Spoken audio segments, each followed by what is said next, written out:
going to speak about corrotation radius around rotating neutron stars.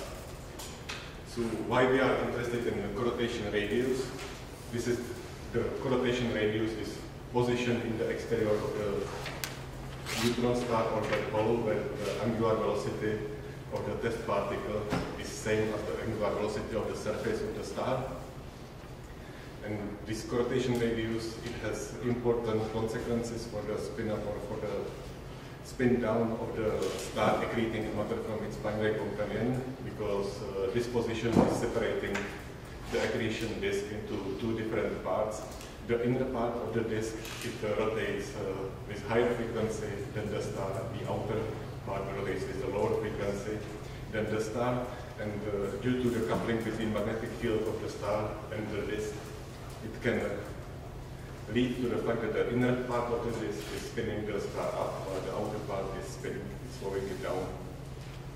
So here I will investigate the position of this orbit using hard-to-top approximation for both model of the neutron star and for the exterior spacetime.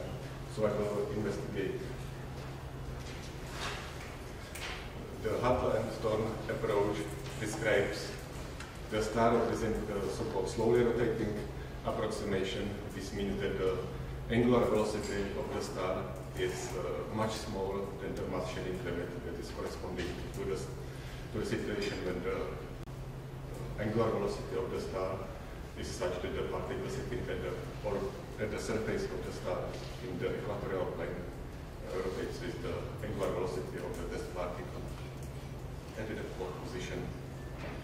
So the physical properties that fully describe the rotating star within these approximations are gravitational mass, angular momentum, and quadrupole moment. This approximation is the perturbation of the slow rotate of the static star, which means Schwarzschild solution, and only terms up to second order in stars angular velocity are taken into account. So gravitational mass, it includes also the kinetic energy of the star, so it's in fact second order quantity. Angular momentum is the first order quantity, and quadrupole moment is the second order quantity. And sometimes it's useful to define these two dimensionless quantities, specific angular momentum and specific quadrupole moment, and these three quantities are the parameters of the external spacetime. So we calculate them using the Hartle-Torp approach and the realistic equation of state, and we then use them for the external spacetime. So this is just to summarize the possible properties of the rotating neutron stars. So we used a relatively broad set of equation of state. Here you can see the relation between the gravitational mass of the star and the Schwarzschild radius of the star. So you can see for the star of the 1.4 solar masses, which is the so-called canonical value, the radius is around 3 times the Schwarzschild radius, which means 6 times the mass, which is corresponding to the position of the innermost stable circular orbit in the star, in the non-rotating case. And sometimes it's interesting to see that these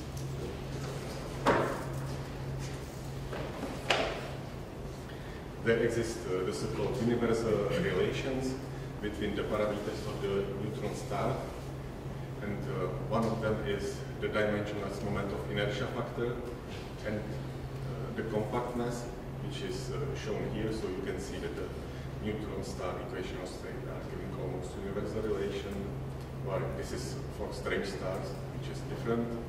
And also this Qm over J squared, which is so-called Kerr factor. You can again see the universal relation for neutron stars and the universal relation for strange stars that are different. You can also see that for gravitational mass higher than 1 solar mass, which is, let's say, astrophysically interesting cases, the compactness is below 4.5, which means that this Qm over J squared factor is smaller than 10.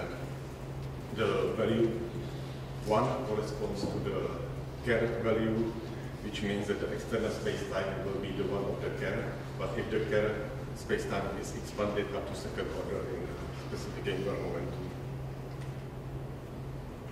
So here I'm interested only in the Keplerian motion of particles in Hartleton space-time. So this is the formula for Keplerian angular velocity.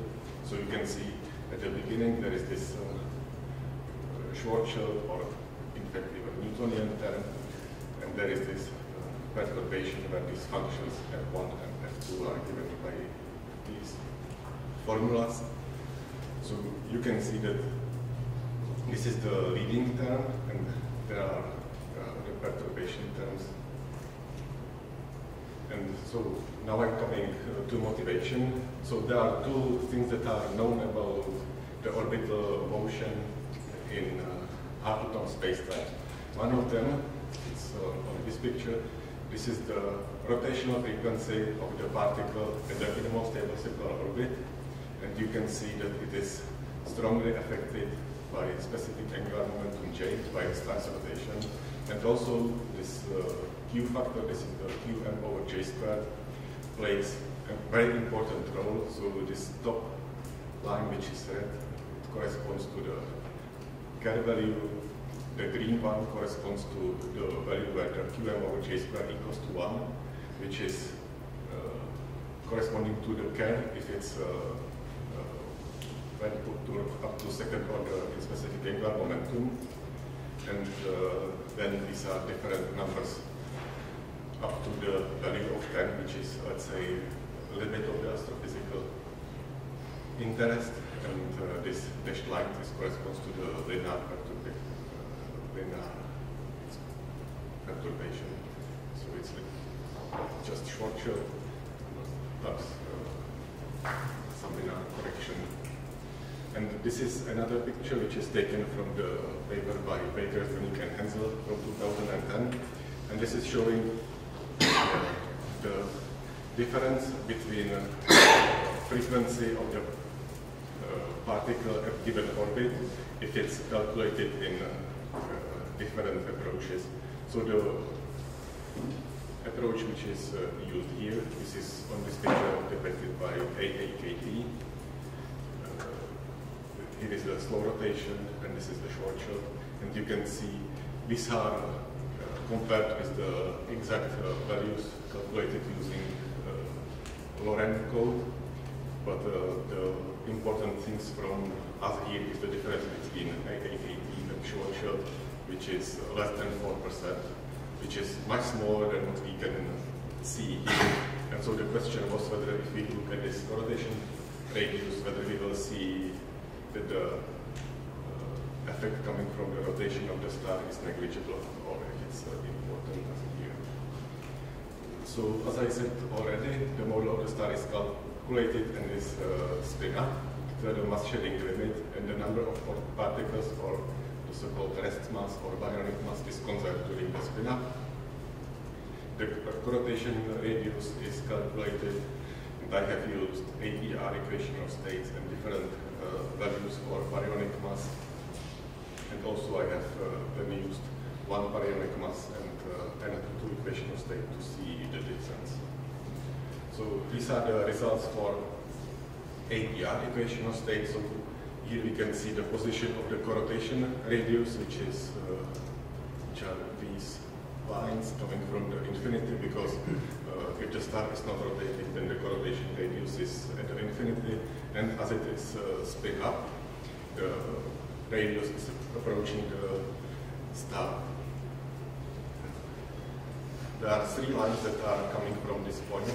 This corresponds to 6, and these are the lines that are showing the position of the marginally stable orbit, which is affected. We can see that it's for non-rotating case it's under 6, but as the star rotates, it starts to decrease. But for low mass stars, it then later starts to increase again.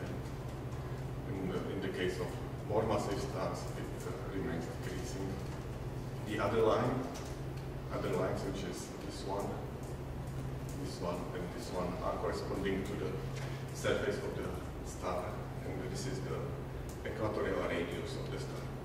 So you can see that the thing that one would expect, since this is these stars are spin up to the mass shedding limit, that these 2 points should coincide, because at the mass shedding limit, the co-rotation radius is at the surface of the star. But these two are different, and this is because of the limits of the slow rotation approximation. Because this equatorial radius is properly calculated, and it's a quantity which is second order in star's angular velocity. Well, this is the numerical solution where the higher order terms are present. So this difference is coming from the higher order terms. So this is for 3 different equations of states, and the same baryonic mass, not gravitational mass, but baryonic mass. And we can see that for all of the equation of state, the co-rotation radius is at the position which is exactly the same, or almost the same. The difference can't be seen from this picture. And again, there is depicted in the most stable circular orbit and the equatorial radius of the star. So the question was, so this means that after I look at this picture, I just think that it's clear that this is the leading term, and these correlations where the equation of states will be hidden is simply not present. So I just look but in this formula there is the gravitational mass and not the baryonic mass. So I look at the comparison of the gravitational mass between these 3 modules. So, and here you can see that the differences in gravitational mass is 1%. So this is a tiny difference that actually could not be seen here. And on this picture, I just compared the exact number calculated from using the Hamilton approach and the Schwarzschild value, and you can see that and for 3 different baryonic masses. So red and green are for 1.2 solar masses baryonic mass. The blue and purple are for 1.8, and magenta and yellow are for 2.4. And you can see that these numbers are exactly the same, or almost exactly the same. So the main conclusion is that the dominant term in the position of the co-rotation radius is gravitational mass and rotational frequency of the star, and that these other perturbation functions are playing only a very small role. If one looks exactly at the numbers, one will see that the difference between these 2 positions is less than 1%. So one does not really have to care about this, and one can use the Schwarzschild or Newtonian formula. So the only possible difference that comes for the size of the inner part of the accretion disk is then in the position of the innermost stable circular orbit, which is different for different equations of state. But again, these differences are relatively small. So if one looks at this, so this is the position of innermost stable circular orbit, and we can see that the position is still the rotation frequency, 600 Hz. It's still the same position. So even the inner edge of the accretion disk is at the same position. Of course, for higher rotational frequencies, the difference starts to be present. But also, these rotational frequencies are so close to mass shedding limit that use of the Hamilton is really impossible in this region. So only negative results. And so this hides the impact of the equation of state that could be in principle found because of the different values of specific angular momentum.